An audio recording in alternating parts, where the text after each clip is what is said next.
How much freedom do safety nets actually give you? Literally, safety nets are designed to protect those who are doing acrobatic feats high above the air, in the air. But we also understand that a safety net can refer to something that you have in place in order to protect against some kind of catastrophic loss. Insurance is an example of a safety net. The idea of having insurance is that when something drastic happens in life, like an accident in the home or a car accident or a broken bone, a person doesn't suffer major catastrophic financial crisis as well. But does having insurance eliminate all your fears so that you're willing to take extreme risks simply because you have insurance? I have insurance, so it's okay if I drive 120. I have insurance, so it's okay if I try this amazing feat in my backyard. I don't think that's your thought process.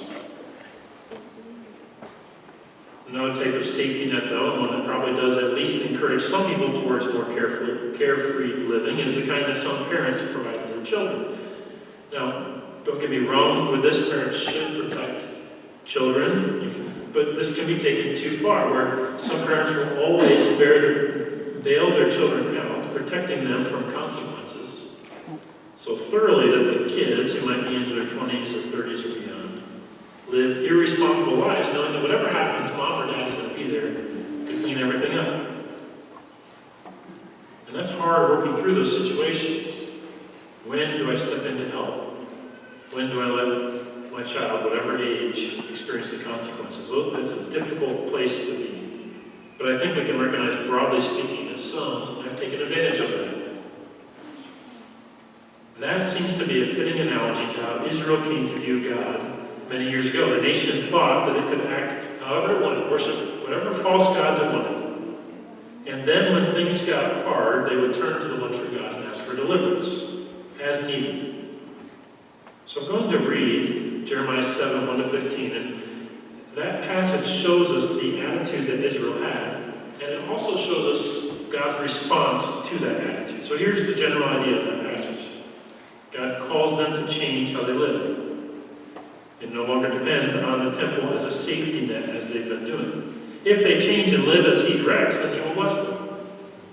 If they continue in their sin and false worship, depending on God to bail them out as they've done before, he will cast them out of his sight. So listen as I read this passage. I think it's going to help us in our study of the passage in Mark very soon.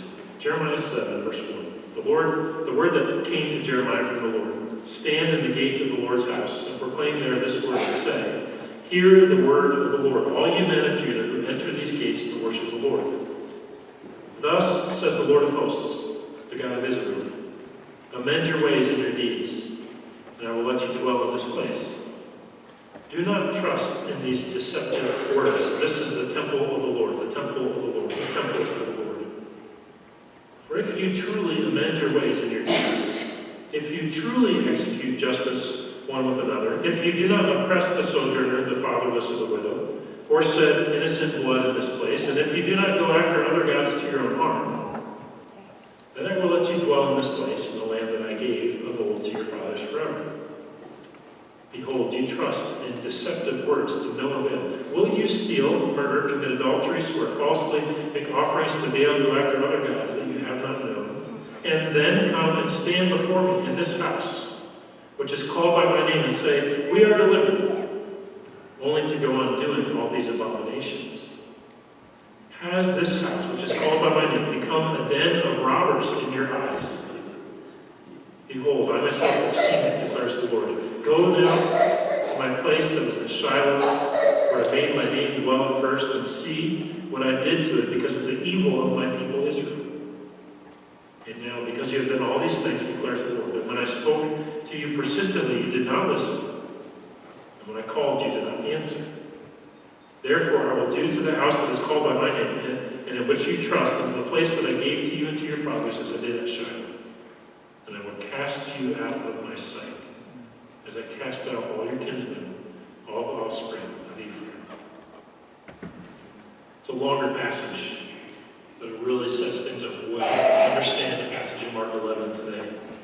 See, the temple is not a good luck charm. It's not not the nation's get-out-of-jail-free card.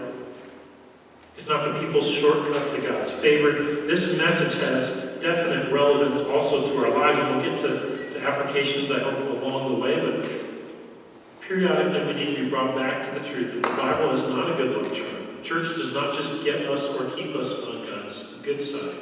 I think this passage in Mark 11 will help us with that. See, something more serious results from living life our own way instead of in submission to God's word. Going against God's character, doing whatever we want, is not just messing up.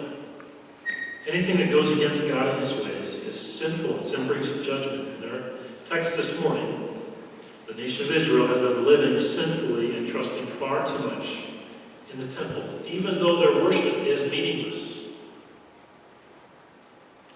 And God does not accept it. So it's time for Jesus to warn them of coming judgment. It's time for him to warn them of coming judgment. Now, let's see how he does this in Mark 11, 12 to 25. And notice, as I read our passage for this morning, that once again Mark uses the sandwich technique. We've talked about this in the past in this gospel. He starts with an event that includes a fig tree. He stops that event to go to something else. That's when we get to the cleansing of the temple. And then he comes back to the story of the fig tree at the end. When he does something like this, the slices of bread, the outside story of the fig tree, helps us to understand the meat in the middle, what Jesus is doing as he cleanses the temple. So watch for those things as I read. Once again, Mark 11, starting at verse 12. On the following day, when they came from Bethany, he was hungry. And seeing in the distance a fig tree and leaf, he went to see if he could find anything on it. When he came to it, he found nothing but leaves, for it was not the season for figs. And he said to it, "May no one ever eat fruit from you again." And his disciples heard it. And they came to Jerusalem, and he entered the temple and began to drive out those who sold and those who bought in the temple. And he overturned the tables of the money changers and the seats of those who sold pigeons.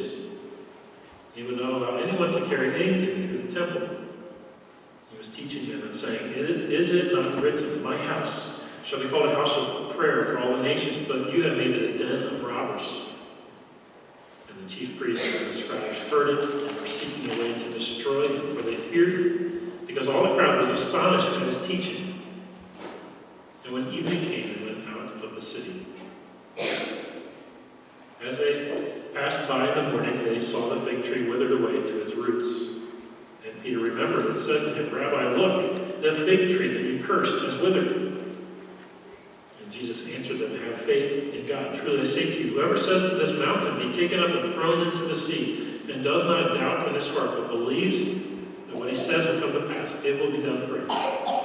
Therefore I tell you, whatever you ask in prayer, believe that you have received it, and it will be yours. And whenever you stand praying, forgive if you have anything against anyone, so that your Father also who is in heaven may forgive you your trespasses." Now again, in this passage, Jesus warns of coming judgment. This warning is striking in its fervency.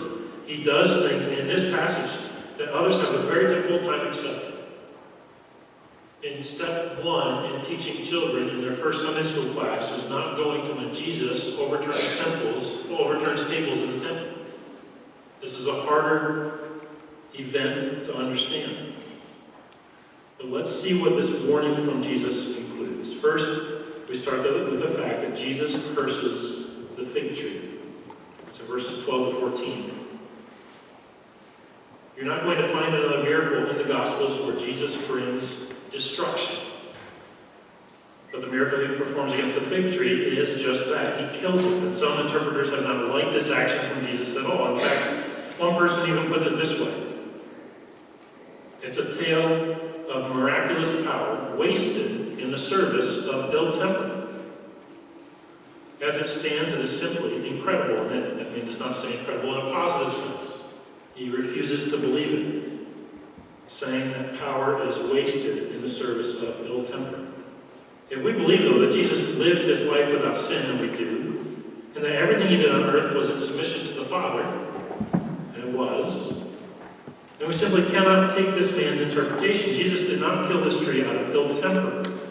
He was not waste his miraculous power as if the power of God can be used up anyway.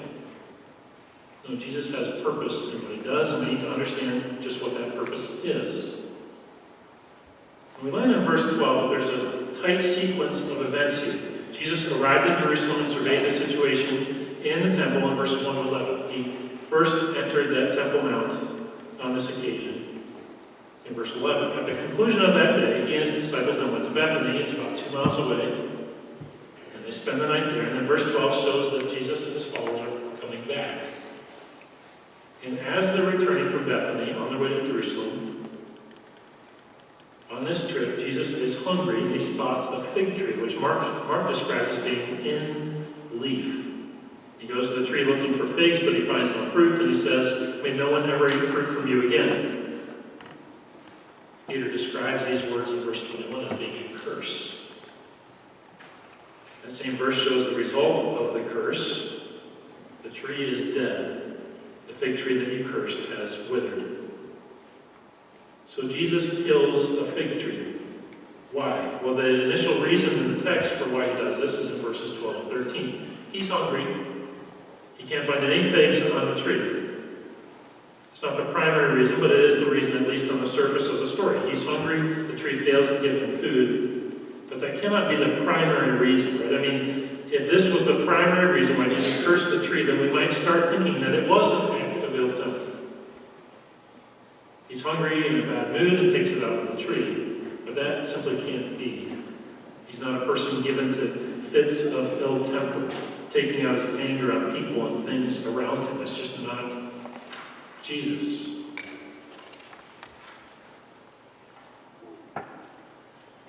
Mark even makes sure at the end of verse 13, he says, he makes sure we know it was not the season for figs. So there's something else going on here. And as I've been studying the passage, I've learned more about fig trees. Learning from books about the care of crops is not the best way. I don't know any fig farmers here, so I can't ask how this goes, and books are going to have to do. Apparently, fig harvest was over by mid-October, and after that time, the tree then eventually would start to produce small buds that would eventually stop growing during the winter. By March or April, these buds would grow into what are called knops. This would be green figs. They're not yet matured. They don't taste nearly like mature figs do. A few people might like eating them, but most would not. After a fig tree grew these knobs, then it would start to grow leaves, so that if a fig tree is in leaf, one could hope that these immature figs, at least, were there. If people are hungry and desperate for food, they see a fig tree from a distance, they see that the fig tree has leaves on it, then they might be able to find something to eat on that tree. Sometimes those knobs would fall off, but usually those immature figs would be there. Clearly, though, according to the passage, it's not the season for figs. These are not mature yet. As Jesus approaches this particular fig tree, it's clearly in leaf, and perhaps he's looking for those young green figs, just for something to be able to eat. Whatever he was looking for, he finds no food. And so he says to the tree, "May no one ever eat fruit from you again." And don't miss this. Who heard him say that? The disciples did. The text specifically says that they heard what he had said. We've come across that word "hear" before in the book of Mark. That's significant. Those who hear the words of Jesus and those who don't hear. Now, some Old Testament prophets use the picture of a fig tree to depict different images of fruitlessness or disappointment. And Jesus here uses the example of the fig tree to picture what looks good on the outside, but as you get closer and examine it, it lacks the fruit that should be there. Perhaps it's like going to the kitchen in the morning, smelling coffee, only to find that someone lit a candle to spread the aroma, but there's no fresh pot waiting for you. Or to keep with the theme of Thanksgiving, maybe it's similar to walking into the dining room, while the places are set, you smell the wonderful meal, and then you learn that the store where you bought the turkey just put out a recall. No matter what your taste buds want, you can't have turkey. So we know what it means to have our expectations dashed, even with something as significant or maybe significant as food. We know what it means to see or smell something only to be disappointed. This is the thought that Mark wants the reader to have in mind going into the next event. as Jesus enters the temple. But before we get there, we should ask one more question in verses 12 to 14. Since it wasn't the season for figs, was Jesus right in his response? In other words, was he placing an unreasonable expectation on this particular fig tree? Well, the point is not the fig tree. What he does with the fig tree is for the purpose of teaching something greater. Whether it's the season for figs or not, people in that day and age would look at a fig tree and leaf and expect some type of edible fruit to be on its branches. To give a hint then with verses 15 to 19, when Jesus looks at the temple, what might he expect to see? Something that should be present, that upon closer examination is missing. What essential part of activities in the temple has dropped away and is no longer to be found? Keep those questions in mind as we proceed next to see that Jesus cleanses the temple, verses 15 to 18. After this incident with the fig tree, Jesus and his disciples come to the temple. This temple is called today Herod's temple because of the massive work that Herod had done to it. So the first temple built in Israel was Solomon's temple. The second one, that was destroyed by the Babylonians. The second one, Zerubbabel, began. And then Herod did quite a bit of work onto it, and it was really a massive structure. The temple that Jesus visited would have been destroyed in the year 70 by the Romans after the Israelites rebelled against the Roman Empire. Now, the court of the Gentiles, where he cleanses the temple, covered an area about 500 yards by 325 yards, which in our measurements today is about 35 acres. This was a massive courtyard. But when the Israelites were actively sacrificing, they would need this much space. One man named Josephus recorded that in the year 66, during Pentecost, which in our passage, Mark 11, they're coming close to the time of Pentecost. In the year 66, they sacrificed 255,600 lambs. I can't imagine that many animals milling around the place. So there was a lot going on. When the text says that Jesus enters the temple and begins to drive out those who sold and those who bought, it's this outside, this outer court of the Gentiles where he does that. It's the place where the money changers would set up. It's where people would sell animals for sacrifices. This area is called the court of the Gentiles because people from other nations could enter that part of the temple complex. The next area closer to the actual temple, called the women's courtyard, was a place where Israelite men and women could enter, but Gentiles could not.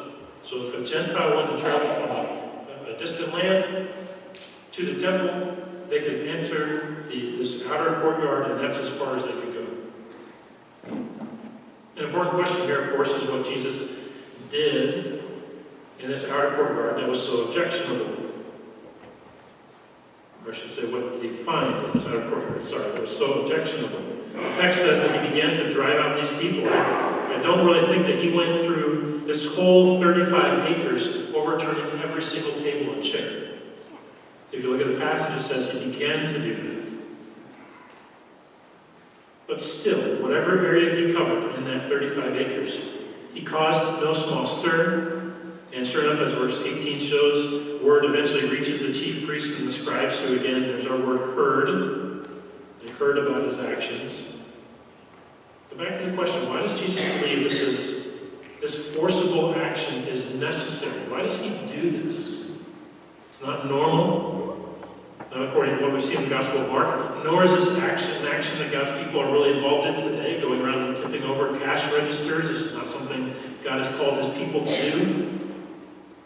The reality is that people traveling to the temple to sacrifice needed animals. They would plan to arrive at the temple complex after a long trip. They'd purchase one or more animals, and then they would offer their sacrifices. To do this, they would need also to pay the temple tax.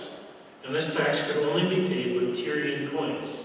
See, the trouble with taxes is not new to us. And all these details that they have, and these extra laws. No, the Israelites, when they went to worship, or when Gentiles went to worship other nations, if they were going to pay the temple tax, they needed to exchange money. to have a Tyrian coin that had no image on it, and then they could use that to pay the tax. So money changers had at least a role in the worship at the temple.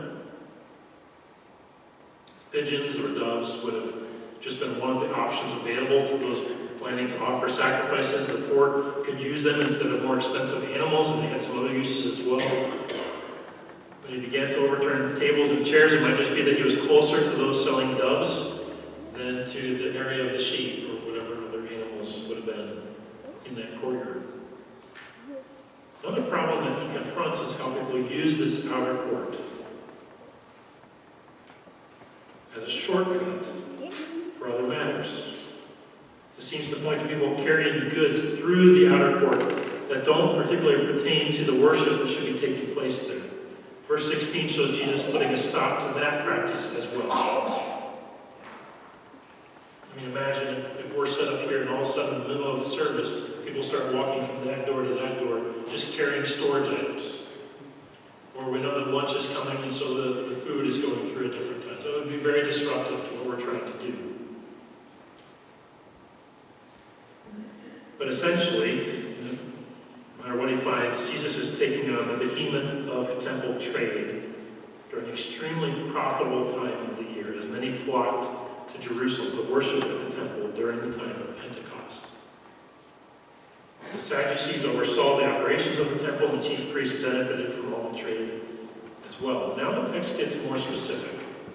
Why exactly does Jesus overturn the tables and chairs? Why does he block people walking through carrying different items? Well, Jesus himself tells us. As he was causing this disturbance, confronting some of these terribly wrong practices within the temple, he is teaching, and it's his words that help us understand what went wrong. As he teaches, Jesus quotes Isaiah 56, verse 7. As he says, "My house shall be called a house of prayer for all the nations." He says more in Mark 11:17, but first let's hone in on that Isaiah quote. And what is this house that he's talking about? Well, if you look more carefully at the verse in Isaiah, if you were to go back and look through Isaiah 56, you would see that this is a clear reference to the temple.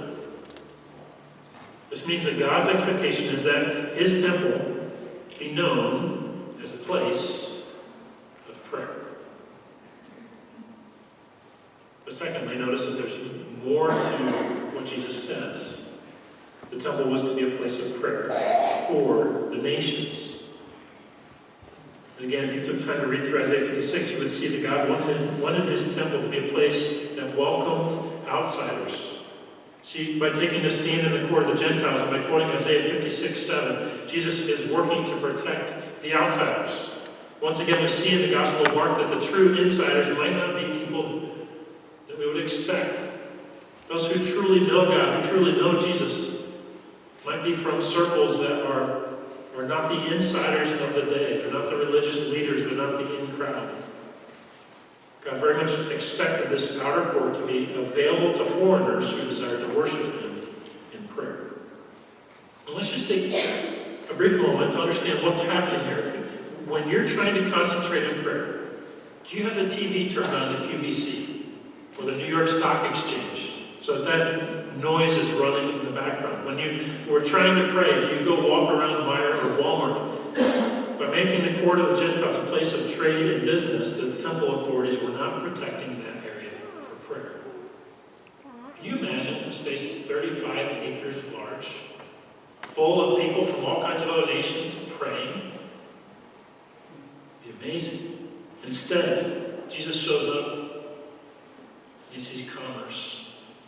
He sees people trying to make money.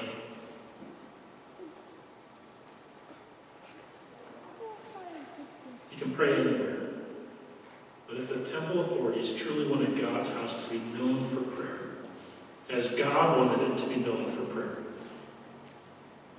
then they would not have allowed this outer court to become a place of business as it happened. I don't think the point is that nobody should have bought the animal they're going to sacrifice. I don't think the point is that nobody could exchange their money so they could pay the temple tax. The point is it's the wrong location to do that. And by making that, all that happened in the outer court of the temple.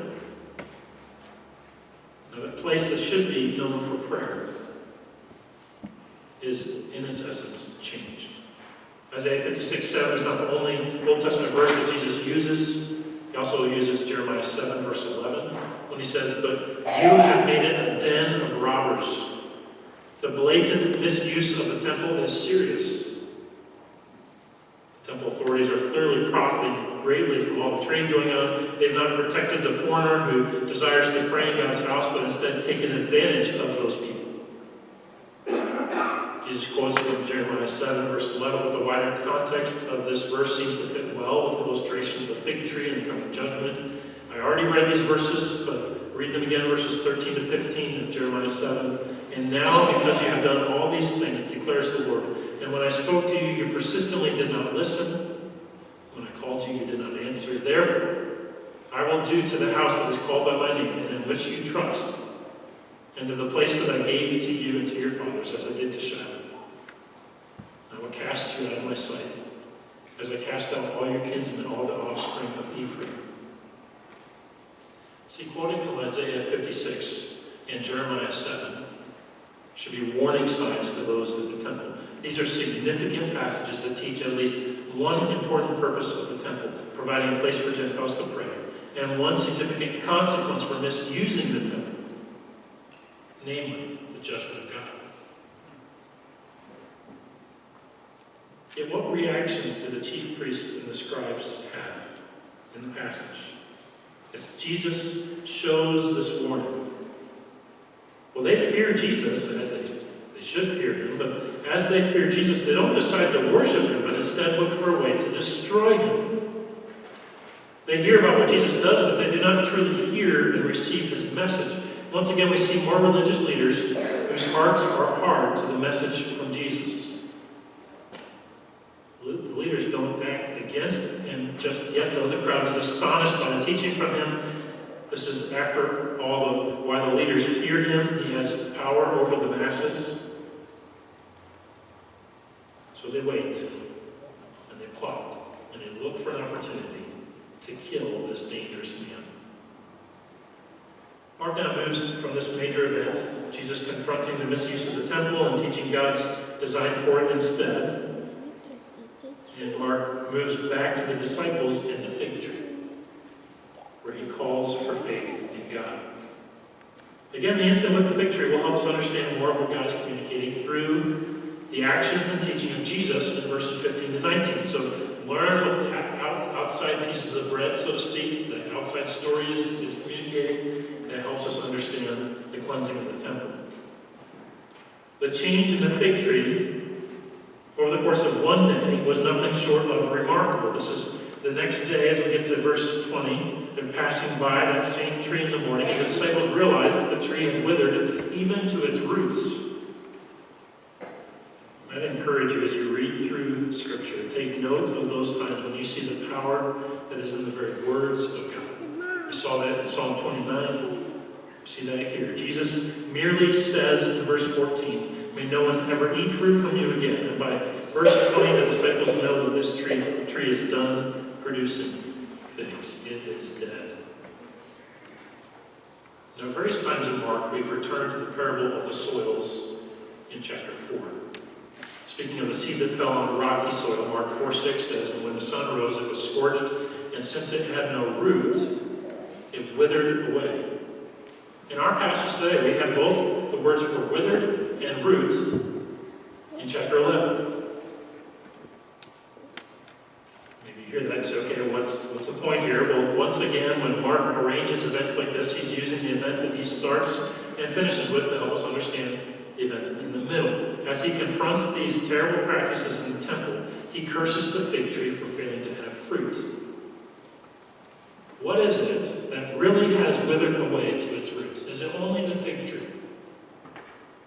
So here's the indictment from Jesus, the charge, and that is at the very heart of Judaism, temple worship is dead. Time has shown the type of soil that the nation really has in its heart, and that soil has produced worship that is, in reality, dead, withered away to its roots. Jesus has brought this fig tree to an untimely end by killing it. The temple is in no better condition, failing to show genuine fruit that can only result from hearts that truly receive the Word of God. It's a serious condition. It's a bad condition. There's one overriding message for those who can hear it. Judgment is coming. And it did come less than 40 years later when the Romans crushed Jerusalem and demolished the temple.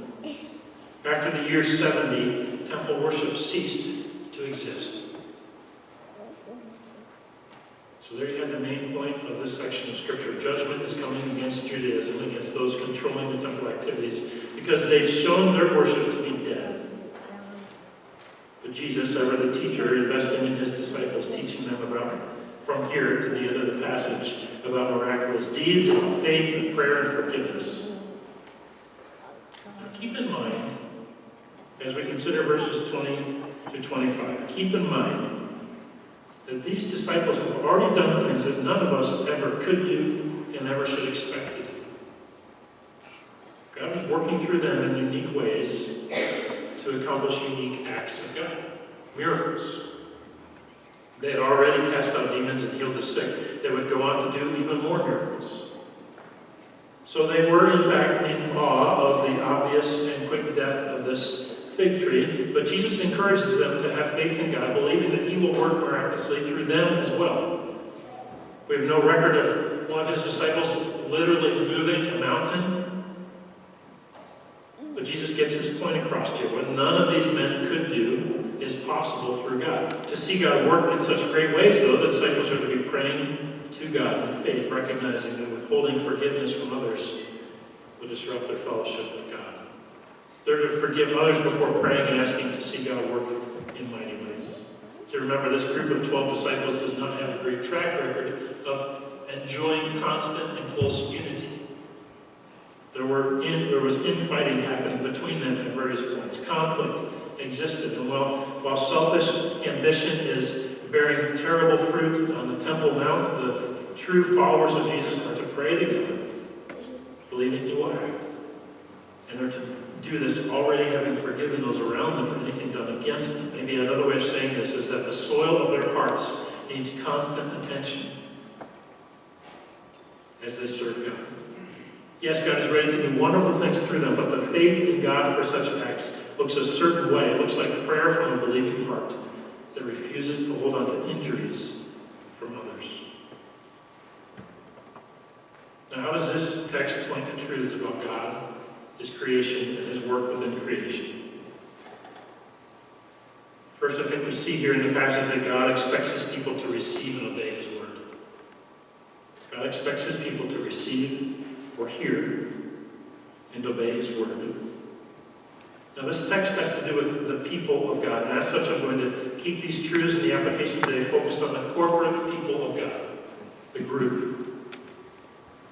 They're not so much personal applications, but more so applications for us as a church, as a whole. You can still walk away, and I hope you do, being personally challenged by God's word. But this text has more to do with the people of God as a group than it does individuals. And at the heart of what Jesus does in this passage is his response to the failure of God's people, the Israelites, to receive and obey God's word.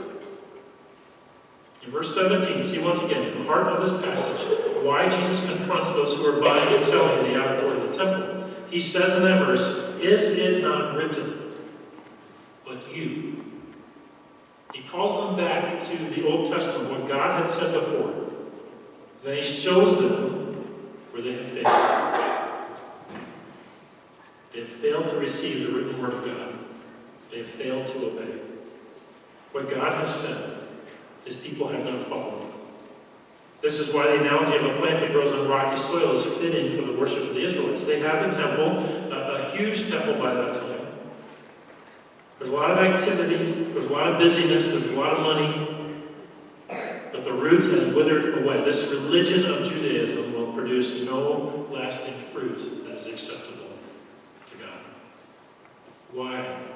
Why this catastrophic failure? Well, one part of this answer is that God's people did not receive and obey God's word. Sounds very simple, but it will destroy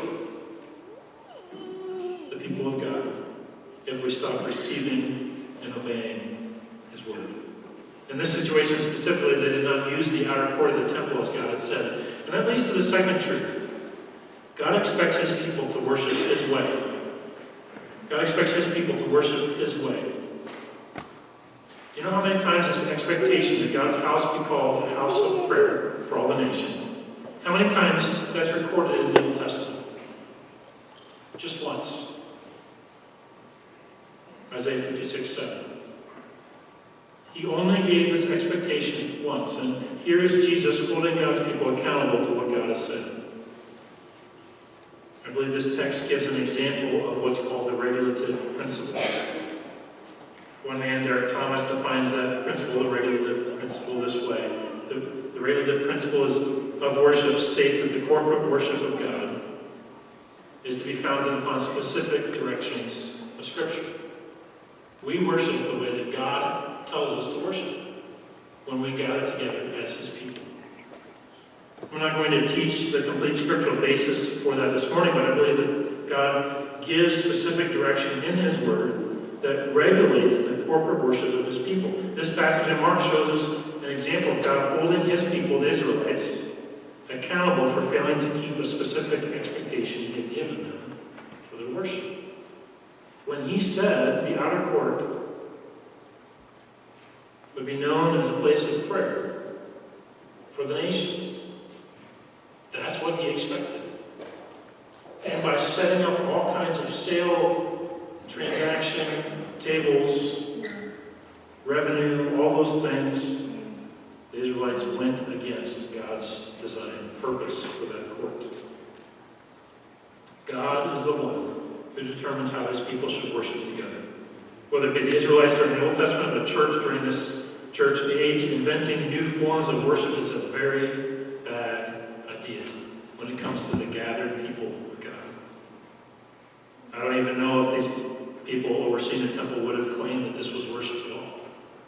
They had truly abandoned what God had said. What's the application of this truth for us today? Well, what we do here on Sunday morning, as we together respond to God's truth and look to him, must be grounded in God's word to his people, the church. What God has said about our worship should look... let me start that again. What God has said about our worship, how it should look, must rule the day for us. Ultimately, this impacts what we do in our morning services and how we do what we do. Do you wish we included other things in our services, or do you wish we didn't do some of the things that we currently do?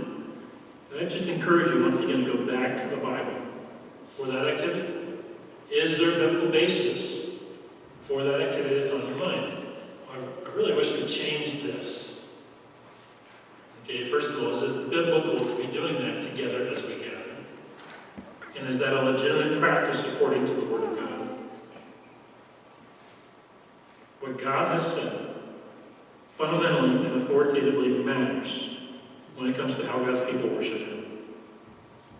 Then number 3, when God's people fail to meet these two expectations, the judgment is severe.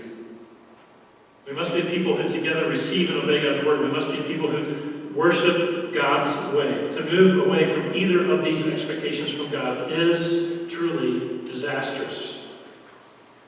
Am I saying that God would destroy this building if we fail in either of these areas? No. I'm actually saying something far worse. If we characteristically fail in either of these areas, or both of these areas, we fail God as a local church. And we start leading ourselves and others away from him. We start down the path of ceasing to be a true church at home. In Mark 11, 12 to 25, Jesus warns the Israelites of coming judgment. Let's, as a church, take heed to these